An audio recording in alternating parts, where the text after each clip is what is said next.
Karena itu saudara, di zaman sekarang ini penting sekali cara-cara yang dilakukan oleh ulama salaf kita, seperti yang dilakukan oleh Imam Bukhari tadi. Cari guru hati-hati, lihat perilakunya. Saudara, nggak sampai di situ, istikharah, minta petunjuk kepada Allah. Ini saya ikut pengajian ini udah bener apa belum nih? Nah, hati tenang terusin, hati nggak tenang tinggalin saudara. Nah ini yang penting sekali. Nah karena itu di zaman sekarang memang penuh dengan fitnah. Maka itu sebelum saya akhiri, saya ingatkan satu hadis. Nabi pernah mengatakan, "Au kama qala Nabi sallallahu alaihi wasallam, sayati zamanun 'alan nas sanawatun khadda'at." Jadi kata Nabi alaihi salatu wasallam, akan datang kepada umat manusia ini satu zaman yang penuh penipuan dan kebohongan. Sanawatul khadda'at, tahun-tahun kedustaan, tahun-tahun penipuan, tahun-tahun kebohongan. Kenapa bisa begitu? Beliau mengatakan, yusaddaqu fihal kadzib. Pembohong di zaman itu dipercaya.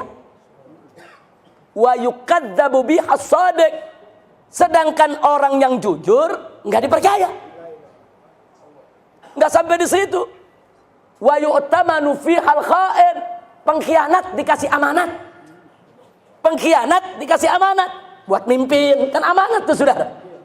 Sementara wa yukhawwanu fihal amin. Orang yang bagus bisa menjaga amanat, saudara, justru dikhianati, enggak dipercaya, enggak dikasih amanat. Kemudian beliau mengatakan wa yantiqu fihar ruwaibidah. Dan di zaman tersebut mulai berkicau para ruwaibidah. Sahabat bertanya, "Marwaibidah ya Rasulullah?" Apa itu ruwaibidah ya Rasulullah?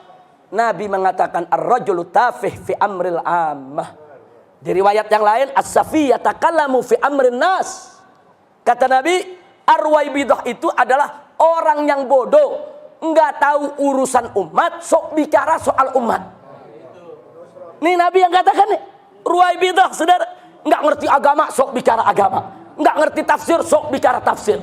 Enggak ngerti urusan umat, sok bicara urusan umat. Jujur, sekarang banyak gak yang begitu? Oh, luar biasa. Nabi udah kasih kabar, saudara, 15 abad yang lalu. Kalau Nabi memberikan kabar sedemikian rupa, itu untuk agar kita meningkatkan kewaspadaan, agar kita jangan terjebak. Dan tolong diingat, kalau Nabi sudah menyampaikan kabar begitu, ini bukan ramalan. Saya nggak setuju kalau ada mengatakan ini ramalan Nabi, nggak bisa. Nabi bukan tukang ramal. Oh, ada yang bilang ini analisa Nabi. Enggak, Nabi bukan seorang analis.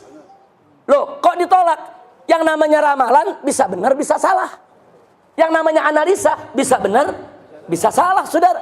Para profesor di perguruan tinggi hampir tiap hari melakukan analisa. Analisanya bisa benar, bisa salah. Ramalan juga bisa benar, bisa salah. Sedangkan yang Nabi sampaikan kepada kita mustahil salah. Enggak bakal salah. Wa ma yantiqu 'anil hawa in huwa illa wahyu yuha.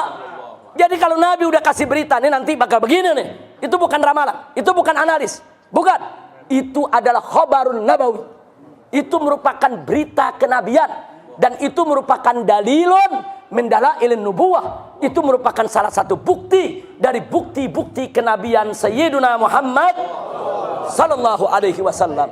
Nah, karena itu sekarang kita lihat saudara, yang jujur dianggap bohong, yang bohong dianggap jujur, yang khianat dikasih amanat, yang mampu saudara amanat justru nggak dipercaya untuk diberikan amanat.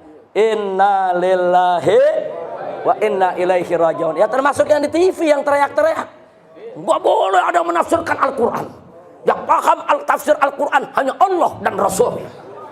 Suruh dia ngomong mebeduk yang nggak bisa jawab. Kalau dia ngomong mebeduk nggak bisa jawab. Nah kalau dia ngomong sama Ustadz Abdullah Jaidi, Ustadz Zaid Bahmid, Ustadz Taufik ngomong sama kita, ya kita bisa jawab. Kita keruak mulutnya. Ngomong seenaknya. Kalau ulama nggak boleh menafsirkan Al-Quran, berarti semua kitab tafsir mesti dibakar dong. Saudara, al-ulama warasatul anbiya. Ulama itu pewaris Nabi. Nabi itu punya tugas menjelaskan isi kandungan Al-Quran. Allah berfirman dalam Al-Quran kepada Nabi kita Sayyiduna Muhammad sallallahu alaihi wasallam, litubayyina linnasi ma nuzzila ilaihim. Tugasmu hai Nabi, tugasmu hai Muhammad, litubayyina, untuk kau jelaskan linnas, kepada umat manusia, manuzila ilaihim, apa yang diturunkan Allah kepada mereka. Artinya tugas pokok dan utama Nabi salah satunya adalah menjelaskan isi kandungan Al-Quran kepada umat manusia. Itu peran tugas Nabi.